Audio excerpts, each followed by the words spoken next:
Estamos aqui de volta para continuar nossa aula sobre séries de Taylor e de Maclaurin, né? Vamos agora para os slides para ver o que temos lá e continuar.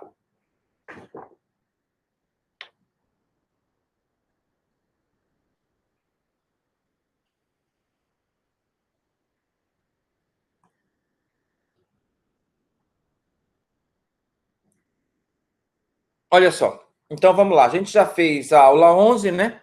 Agora vamos seguir aqui na aula 12 e depois a aula 13. Série de Taylor e de Maclaurin. Se F tiver uma representação expansão em séries de potência em A, isto é, se f de x é igual a cnx menos a elevado a n, com raio de convergência R em torno do A, isso aí a gente já viu, foi a aula 11, né? Cada Cn é obtido dessa forma, a gente já viu como é que obtém cada Cn, né? A gente fez caso particular quando o A era zero e disse que para o A também valia, né? Como está aqui, tá certo? Substituindo essa fórmula para o Cn, né? Dá aquela nossa fórmula de Taylor que nós já havíamos apresentado, que está aí para vocês, né? Então, vamos prosseguir. Para o caso do A ser zero, né? Olha só. É o que temos aí, não é? Tá certo? E recebe o nome de série de Maclaurin. Então, em torno do A, de um A qualquer, é série de Taylor. Quando você fala que esse A é zero, então ela é chamada de série de Maclaurin, né? Enquanto a série de Maclaurin da função f de x é x e seu raio de convergência. Já fizemos esse exemplo, né? Que a gente só vai passar aqui rapidinho, olha só. Não é? A gente já fez, já conhece que a série é x elevado a n sobre n fatorial, n variando de zero até infinito. Mostramos que o raio de convergência dela é infinito, né? Como está aqui, né? Raio infinito, ou seja, o domínio da série coincide com o domínio da função, que é todos os reais, né? Sob quais circunstâncias uma função é igual à soma de sua série de Taylor? Tá certo? Em outras palavras, se f tiver derivada de todas as ordens, né, como a gente também já havia dito, né, então a série de Taylor tomada dessa forma representa a função e a série tem o mesmo domínio da função. Perfeito? Então, a série representa da melhor maneira possível a função, né? Tá certo? No caso da série de Taylor, as somas parciais são, tá certo? Olha só, isso aqui é uma soma parcial, que também é chamado de polinômio de Taylor. Aí vem aquilo que nós vimos, aquele teorema do resto, né? Que o polinômio ele tá bem definido, ele representa bem a função quando o resto tende a zero, né? Tá certo? Então, esse é o Tn, né? Com i variando de 0 a n. E Tn é chamado de polinômio de Taylor de grau n de f em A.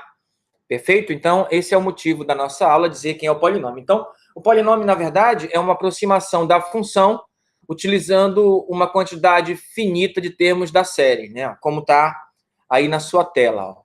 Temos um polinômio de grau n, né? Ó.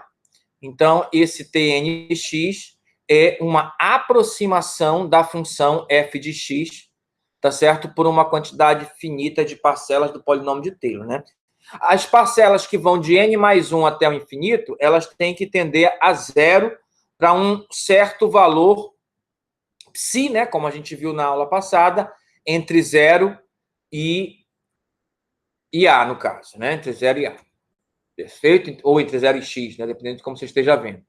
Então, para f de x, vamos pegar os seguintes polinômios de Taylor em 0, com n igual a 1, 2 e 3. Olha aí. Tá certo? Né? Lembra?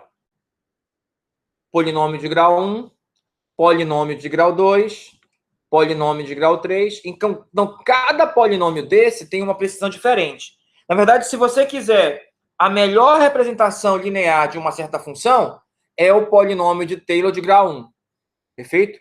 O polinômio de Taylor de grau 1, né, que na verdade é uma função do primeiro grau, é a melhor representação linear que você tem da sua função, que nesse caso é elevado a x, né? Mas, em geral, a precisão aqui é muito pequena, é muito grande, é muito pequena, né? a precisão é terrível, não tem uma boa precisão, né? O erro é grande.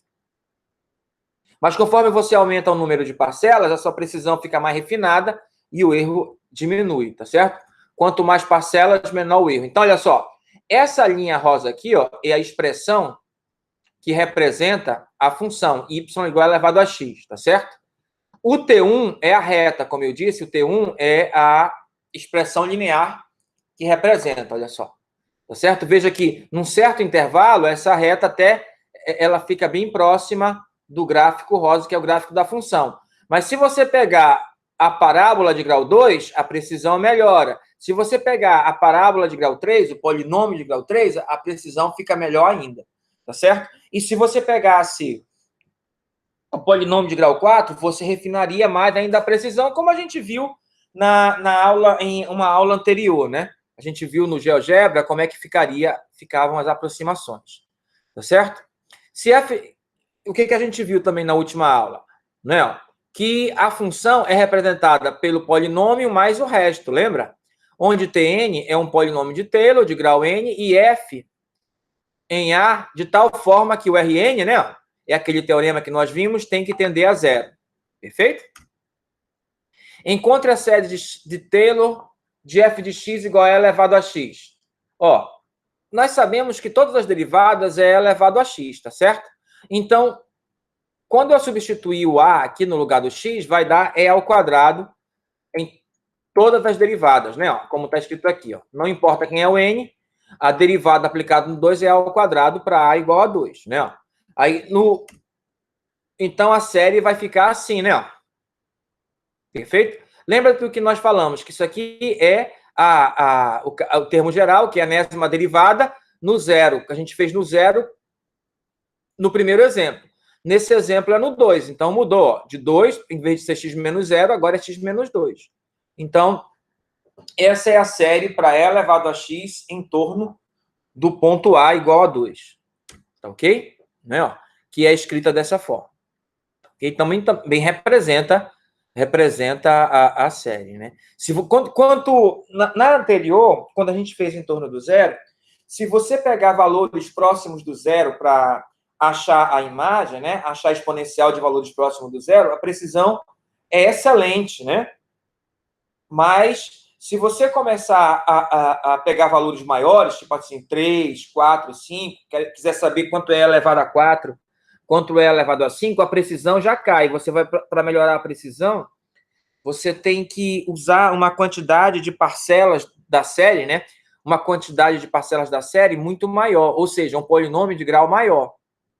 Mas, por exemplo, se você pegar a série em torno do 2, né, ó, que é esta aqui, ó, e você precisasse calcular e elevado a 2,3, 2,5, aí essa série lhe dá valores melhores com uma quantidade pequena de parcelas, né? Aí é a mesma coisa que antes. Se você quiser de 7, de 10, aí você vai ter que usar uma quantidade de parcelas maior mesmo desta série aqui, né?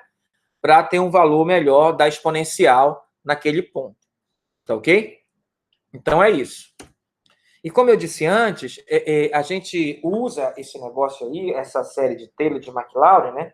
Mais precisamente de McLaurin, né? Sempre em torno do zero, na maioria das vezes, para aproximar valores, né, que a gente queira achar. Por exemplo, a gente quer achar E elevado a 1,5. Né? Como é que a calculadora faz essa conta? Ela usa a série de McLaurin, tá certo? Melhor, a série de McLaurin, isso aí. Aqui a gente vai ver para o seno, né, que a gente também já viu, né? Aqui é a forma inglesa de escrever, né? A forma... A gente já viu, já estudou essa parte aqui, viu que deu exatamente isso, e por fim concluiu que a série só tem os termos de ordem ímpar, né? Que os termos de ordem par, ó, todos dão iguais a zero, e os sinais se alternam, né? Aí na do cosseno, né, ó,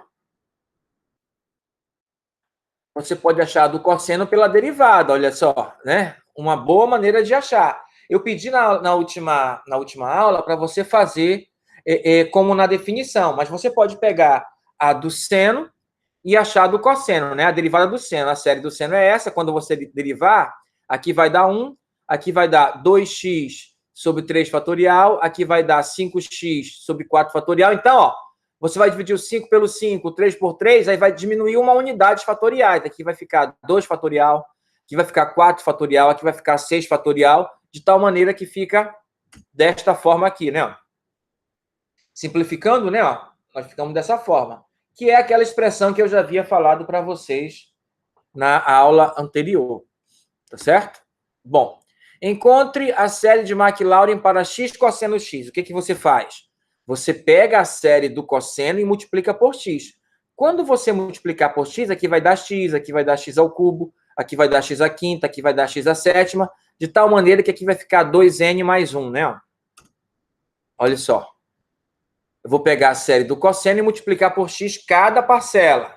Aí, quando eu multiplicar por x cada parcela, vai aumentar uma unidade em cada parcela, né? Então, no caso geral, vai ficar 2n mais 1. Porque x vezes x elevado a 2n é 2n mais 1. Tá certo? Represente a função f de x seno x como a soma de sua série de Taylor centrada em π sobre 3. Aí a gente tem que usar novamente a definição. Achar cada uma das derivadas e depois substituir o π sobre 3. Ó.